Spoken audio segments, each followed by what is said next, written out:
Maybe I'm crazy, maybe I'm not. So excited to talk to Danny Trejo, a personal hero of mine. When I think of like being tough, but being very sincere, I always think of you. And I like to consider myself tough. Not as tough as you. But I just think you're an incredible talent. You have such an amazing story, and you're also a big LA sports fan. So I wanted to talk to you about that as well. But first, let's talk about your documentary that's coming out, Inmate Number One. So tell us a little bit about your documentary. Well, the first 5 years of my career, I played Inmate Number One. I was just, every time I'd show up, the director would look at me and say, "You're the guy with that tattoo. Take off your shirt." I'd be standing there, and I would sag, and he would say something prison-y, So, okay, I'll kill all of you. Great, so that's why we decided to name the documentary Inmate Number One, and it's kind of a in-depth story about my life. It goes pretty deep. I'm really proud of it because it's not just the bad. I would call it redemption. I would call it redemption. And if you look at it, you're going to say it doesn't matter where you start. It's where you end. And that's it. And you've had an incredible career. So when you look back on when you first started in the business and you were Inmate Number One, you were sort of pigeonholed into this one role. And they'd yell at you, say something prison-y. Did that ever bother you? No, because I got into acting because they gave me an extra $50. It wasn't, I never had any idea of being an actor. I was an extra. And the first time I heard background artist, I thought, wow, that's right. I'm a background artist, okay? And then I ran into a friend of mine on a movie called Runaway Train. Eddie Bunker. He was Jonah in the movie Eddie Bunker. And I knew this guy from, 1962. Me and my uncle bought a robbery from him because he used to plan robberies and then he'd sell them to, for a piece of the action. And he had given us this poker game to rob out here in the San Fernando Valley. And then I met him again in San Quentin, and he saw me win the lightweight and the welterweight title up there boxing. And then Runaway Train, we ran in together. Hey, what's up, Eddie? What's up? He said, Danny, are you still boxing? I go, no, I train home, 40 years old. He said, we need somebody to train one of the actors how to box. And I said, what's it pay? And he said, $320 a day. And I said, how bad do you want this guy beat up? I thought it was a hit. I wasn't making that much money a week. And he said, no, you got to be careful. This actor's real high strung, and he might sock you. I said, Eddie, for $320, give him a stick. I've been beat up for free. Are you kidding? And they already had this one kind of pretty boy cast for this fight, right? And he was going to fight Eric Roberts. Okay, Eric Roberts is as beautiful as Julia Roberts. It was like two pretty boys fighting, and it was like I thought it was silly. I said, well, you put them in a skirt because it's like two pretty guys fighting, and if this was the penitentiary, after that, I get the winner. You know what I mean? I didn't mean to say that. But basically, that's what it was. Right. And I'll never forget because Andre says, wait, look. And he goes to Eric. He goes, oh. And then he goes to this other guy. He goes, oh. And then he goes to me. He goes, yeah. And he goes, contrast. He kept saying contrast. So in other words, me and Eric, it was like the good fighting the bad or something. Right. And I said, is he clowning me? I asked Eddie, is he clowning me? He goes, shut up. So I got a job as an actor. I got SAG, I got all that, right, for fighting Eric. And the fight came out awesome. Eric would do whatever I told him to do. The director, Andre Kozlowski, just fell in love with me because Eric could do whatever I told him to do. And he didn't get along well with movie stars because, you know, movie stars are dicks. I mean, they're just, you know, they're pretentious and they're, how do you say it? Entitled. They have an entitlement, you know, because especially if you grew up in the business is meant to seduce you. It's meant to say, ooh, you're the best, you're the lead, ooh, ooh, ooh. And the only people that I even like are people that fight that every day. Eddie said something. He said, the whole world can think you're a movie star, but you can't. And I love people that live with that. You know, and I've seen like Robert De Niro. If you call him movies, no, I'm an actor.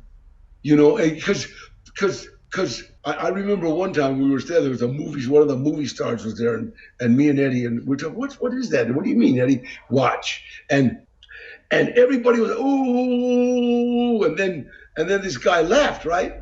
And when he left, everybody, I hate that punk. I'll kill him, that son of a bitch. You know, they all like, wow. I was like, yeah, you know, people that are pretentious don't, you know, the studios have to put up with them. You know what I mean? Because that's the money. But as far as I'm concerned, the people that make the movie are the background artists, are them second stringers. You know what I mean? Movie stars are pretty faces.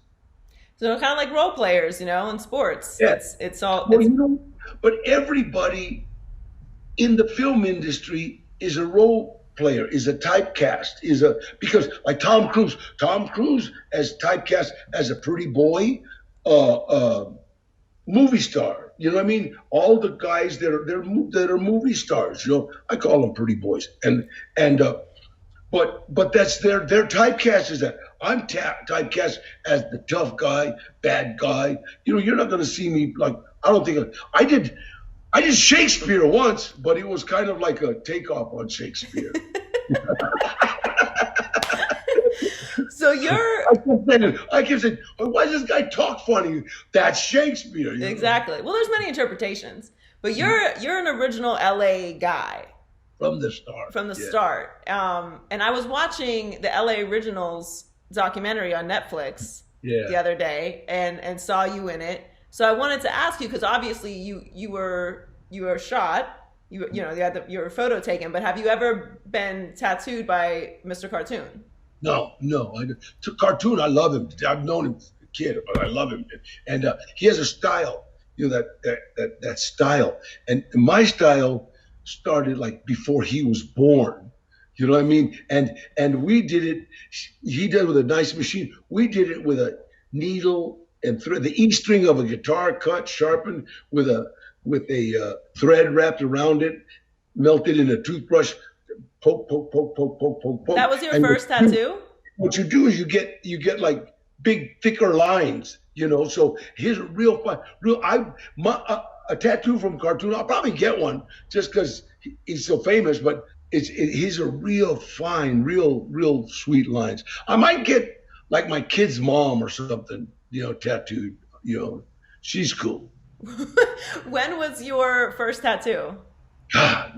When I was about 13 or 14, I think, something like that. And then when I was 15, I got this. I don't know if you guys see it. Yes. Echo and Jekyll. I got it done at New Pike in Long Beach. We all cut school and went down there, and everybody got a tattoo. You know. Amazing. So, really watching Esteban and Cartoon in the documentary, and you were talking about it too. Just the LA style is a little bit different. I'm from Pittsburgh originally. I was born and raised in Pittsburgh, and then I lived in Miami for 10 years. So I've been in LA for 4 years. But LA culture is so influential and powerful. It really affects, you know, globally. Yeah. So how do you feel like you've been a part of that, like born and raised in Los Angeles and had this incredible career? Well, you know, I used to ride the streetcars in LA. You know, we would jump on the streetcars, ride them. Then the conductor would get off and chase us off, and then he'd get back on. We'd jump back on. We used to take the streetcar from downtown to Long Beach, New Pike, and then bring it back and get in trouble for cutting school. And so, you know, we rode them all over. And I think growing up in Los Angeles, you become Los Angeles. You know, you become those things, and you don't fit anywhere else in the world. I love places. I've been to Cape Town, South Africa, New York. I've been to Switzerland. I've been all over the world, but it's just it's not home. You know what I mean? It's just LA, and there'll always be something wrong. Cape Town, South Africa is the most beautiful, unbelievable place, right? And I would almost move there if it wasn't for the wind. There's always something.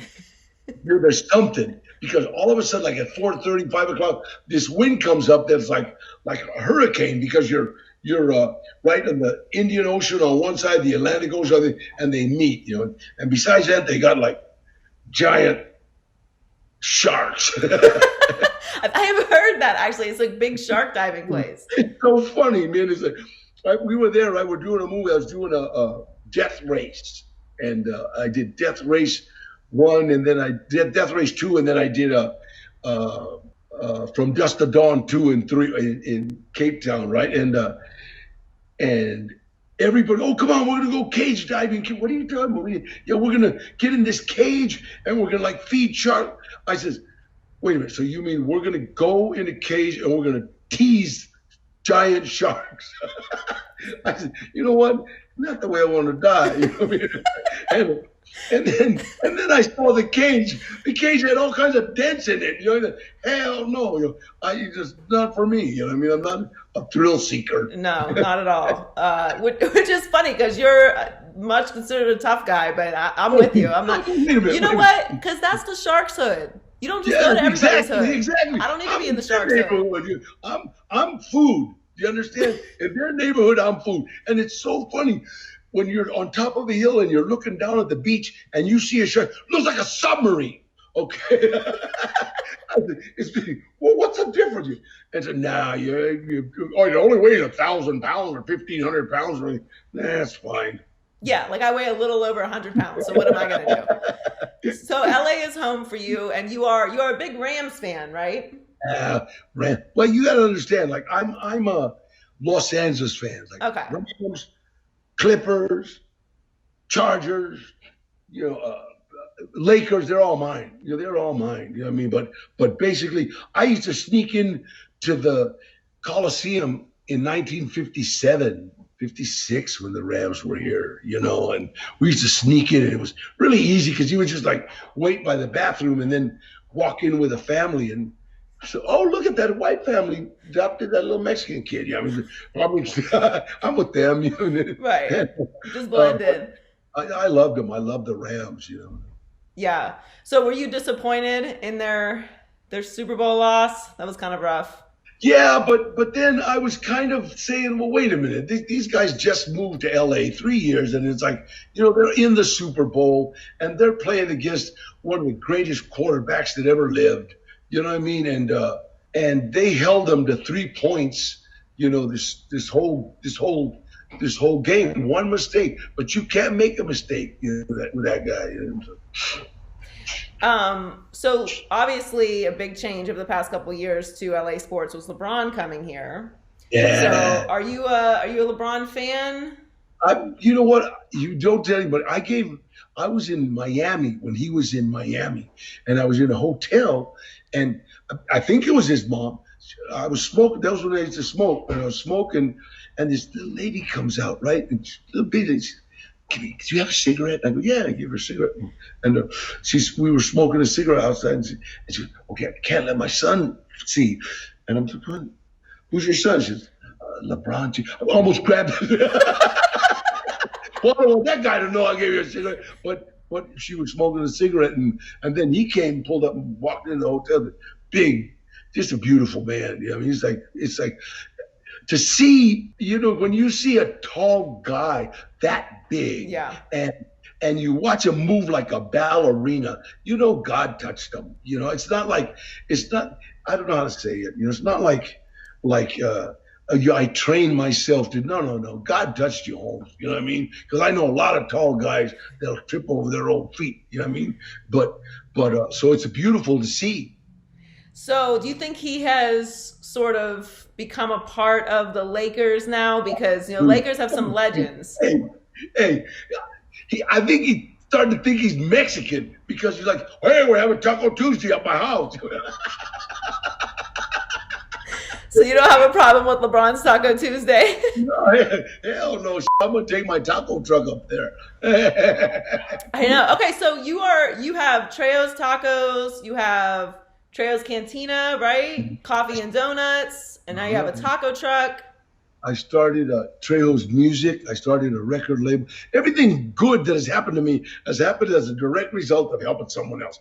This little girl wanted to sing, and I knew her mom, and I said, oh, wait a minute. So just jokingly, I started this record label, and we dropped an album called Chicano Soul Shop Volume 1, and it's with Baby Bash, Chiqui Rivera, and Tara New, and that's my artist. And then Tara and Baby Bash just dropped a single called Satisfy My Soul. Oh, it's unbelievable, man. Tara wrote it. She's awesome.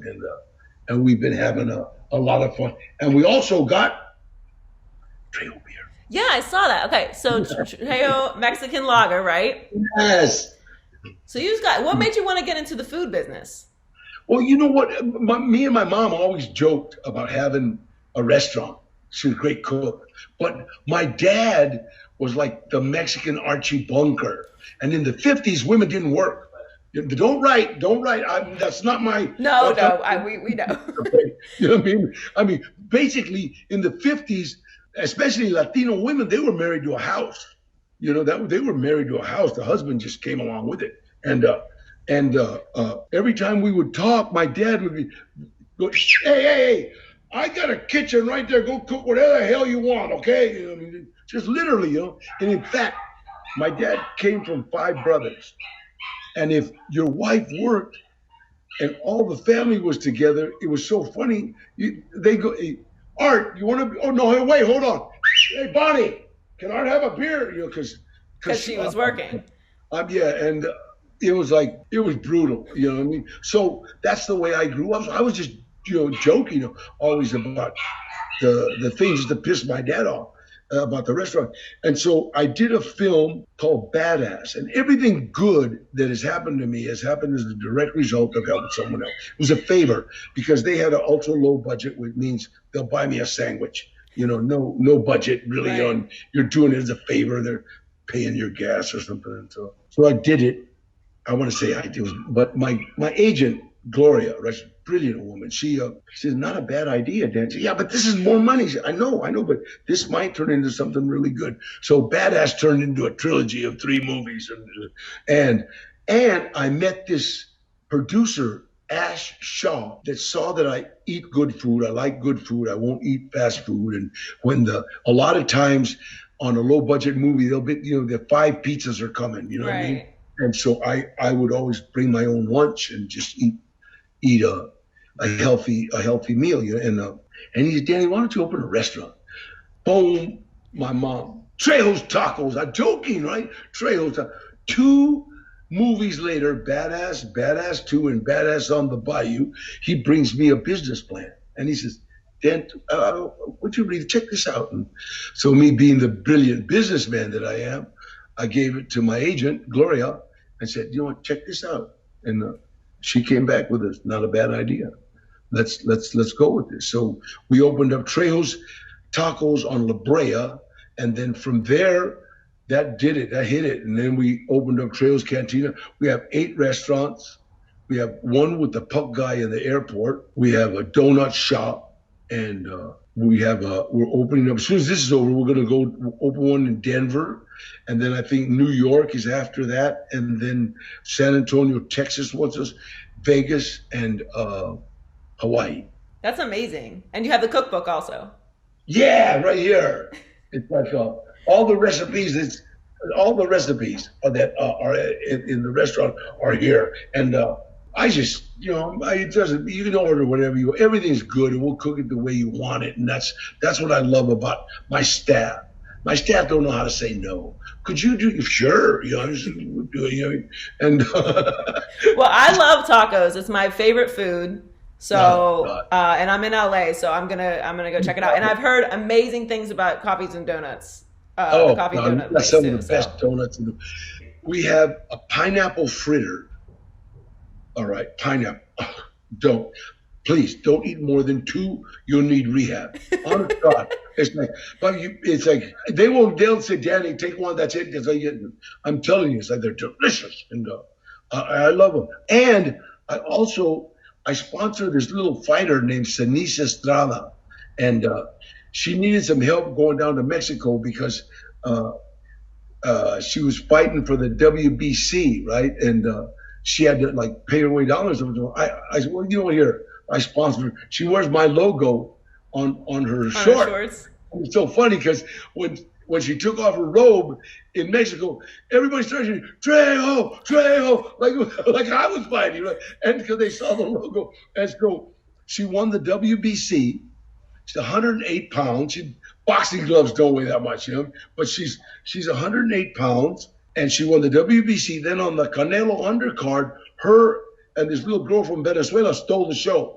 She won the WBA, and her last 4 fights, her opponent has sat on the stool, couldn't come out for the next round. That's amazing.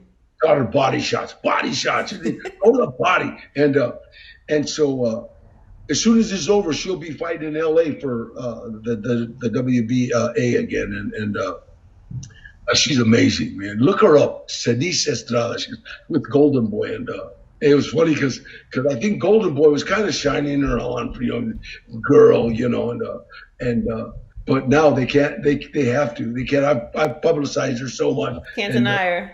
It's funny. Her story.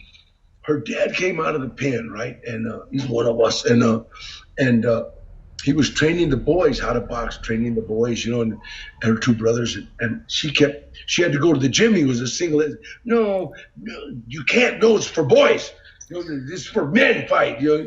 And she bothered him enough to where he got this 11-year-old kid and said, "Look, I don't want you to hurt her, but I want to teach her she don't want to box, okay?" And beat the shit out of this kid and beat him up, but not boxing, just fighting, right. But that's what you gotta have. You gotta have that heart. I'm sorry, I call it Floyd Mayweather heart. You gotta have that heart. I'm gonna win. And they were pulling her off and she's trying to kick him, and so because it's a fight when she can. And okay, so he started training her. She WBC, WBA, and she's amazing. I think I'm gonna do her story, her life story, because it sounds amazing. Oh, she's awesome. She's a great little fighter too. I love boxing. I think it's such a pure, like, poetic sport. Yeah. And I'm a big fan of Ali, and Tyson is actually training. I don't know if you saw this. He's training to come back. Yeah. So you think he got another fight in him, because he's saying he's come back. I honestly believe. I think him and oh God, Evander Holyfield's talking about it too. I think him and Holyfield are gonna come out of retirement and fight one more time. It's be a huge payday for them, and it'll kind of redeem both of them. It'll be nostalgic. I'm gonna watch it for sure. I'll pay to watch it, and it's funny because Holyfield is known for headbutts, and Tyson is known for biting. So, so it's gonna be a great redeeming fight for both of them, and that was their mark on boxing, and I love them both. And I think anybody that gets into that ring has my everything, because MMA. I don't really like MMA. I watch it, and certain fighters I love, Nate Diaz. I love the Diaz brothers, but there's too many. I don't know, too much grappling. Yeah, I see. Just if you're a pure boxing guy, it's kind of hard because it can slow it down, the fight, a little bit when you get down to wrestling. Yeah. Well, and then it's like, it's weird. It's like when I was in the pen, there was two guys in their cell, and the cops came by and said, "Hey, what are you doing?" They said, "We're grappling," and they said. Oh my God. get dressed and come on, you go to the hole for grappling, you know. Okay, so I guess you're looking at it a little differently then. I don't, you know, I like boxing. I love the science of boxing. Yes, it's a sweet science. That's what they call it. And I gotta say this, Floyd Mayweather, one of the best ever. Oh ever. yeah, it's hard to argue he's not.